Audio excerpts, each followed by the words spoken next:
Je suis Madame Astoutiam, directrice adjointe du Centre Elmar de Dakar.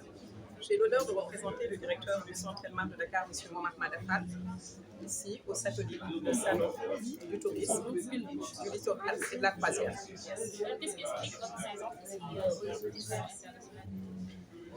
C'est très simple. Le Centre Elmar de Dakar est le meilleur centre de formation d'Afrique de l'Ouest. Nous formons dans le domaine du transport, de la logistique, mais également dans le domaine maritime, portuaire, dans le domaine également du droit maritime. Le Centre Elmar de Dakar a décidé depuis quelque temps de lancer une formation dans le domaine du tourisme pour accompagner la jeunesse à cette évolution que va connaître, ou même évolution que va connaître le Sénégal dans le domaine du tourisme et de la croisière. Donc nous l'accueillons avec bienveillance, bien sûr, et nous avons mis en place 3 formations d'une durée de 6 mois, avec un stage que nous offrons à nos étudiants qui feront partie de cette formation pendant une durée de 45 jours. Donc voilà ce qui motive en fait la présence du Centre Elmar de Dakar. Alors pour que la jeunesse fréquente cette idée dont nous parlons, nous allons tout d'abord commencer par la publicité. Nous savons que la jeunesse est sur les réseaux sociaux et nous allons faire un premier travail au niveau des réseaux sociaux. C'est une formation par la suite qui sera déployée au niveau du 3FPT un peu plus tard.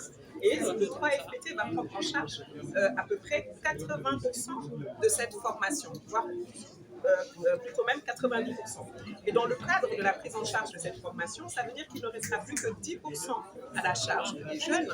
Et je pense qu'à ce moment-là, ça peut être abordable. Et puis, surtout, il ne faut pas oublier, derrière, nous accompagnons cette jeunesse vers l'emploi. Parce que si on forme quelque part, c'est pour pouvoir placer les jeunes qu'ils aient un accès à l'emploi. Vous savez, vous avez un déficit de communication, c'est tout à fait normal, je pense. Aujourd'hui, est-ce que vous avez développé une stratégie allant dans le sens d'aider les jeunes, en tout cas de faciliter la tâche aux jeunes, parce qu'il y a des écoles de communication qui sont là, qui aujourd'hui donnent en tout cas des bourses, octroient des bourses aux jeunes étudiants. Est-ce que ce serait le cas ou c'est le cas chez ce centre? Alors, si je comprends bien votre question en reformulant, vous dites qu'il y a un déficit de communication aujourd'hui pour la jeunesse. S'il y a des écoles de communication qui offrent des bourses, et si le Centre Elmar de Dakar offre des bourses, c'est ça? Donc, le Centre Elmar de Dakar, en soi, n'offre pas de bourses. Toutefois, le Centre Elmar de Dakar travaille évidemment avec la commune, avec la mairie, les différentes mairies, travaille également avec le 3FPT, nous sommes habilités 3FPT, et le Centre Elmar de Dakar reçoit des étudiants. À terme, l'année prochaine, si Dieu le veut, nous mettrons en place également des bourses d'excellence pour accompagner les étudiants qui ont eu la mention, qui souhaitent se former dans le domaine soit du tourisme, soit du transport, dans le domaine portuaire, maritime, logistique, ou sinon, et qui ont envie, ou sinon dans le domaine du droit maritime, nous les accompagnons à travers justement ces bourses d'excellence. Voilà ce que nous mettons en place. Mais justement, in fine, est-ce que le Centre Elmar de Dakar peut vous trouver un stage pour les étudiants issus de... Le Centre Elmar de Dakar relève du port autonome de Dakar, mais également du COSEC, Conseil sénégalais des chargeurs, et de l'ANA, l'Agence nationale maritime. Le Centre Elmar de Dakar relève de ces 3 autorités et bien sûr notre ministère de tutelle que nous saluons au passage de Dr Fatou Diouf, donc le ministère des Pêches, de l'industrie, de l'industrie maritime et portuaire, des infrastructures maritimes et portuaires. Le Centre Elmar de Dakar a un comité pédagogique qui comprend donc les autorités que je viens de citer, mais également tous les syndicats qui sont dans le domaine du transport, dans le domaine portuaire, mais également dans le domaine maritime et la Chambre de commerce de Dakar.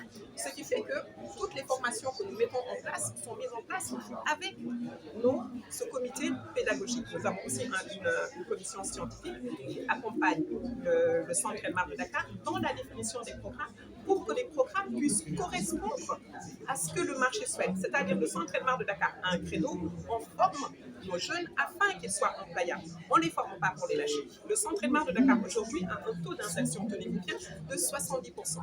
Nous arrivons à insérer 70% de nos étudiants sans pratiquement aucune publicité. Pourquoi? Parce que nous sommes en partenariat avec au moins 90% des entreprises qui sont dans notre secteur d'activité. Et nous sommes la meilleure école en logistique, en transport maritime et portuaire. Et nous sommes également dans le pétrole et le gaz. Voilà pourquoi nous n'avons pas de difficulté réellement à insérer aujourd'hui nos étudiants. étudiants au centre Trademark de Dakar. Et l'État nous le facilite aussi. Il faut dire que notre autorité aussi, c'est l'État. L'État nous facilite cela, ainsi que le port, le COSEC et l'ANA. Le secteur maritime.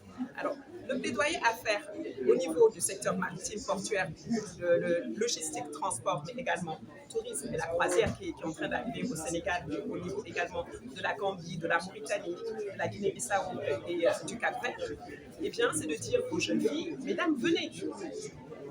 Le secteur maritime a besoin de vous, mesdames. N'ayez pas peur. Venez engagez-vous dans ces métiers qu'on dit à la base pour hommes. Aujourd'hui, il n'y a pas de métier pour hommes.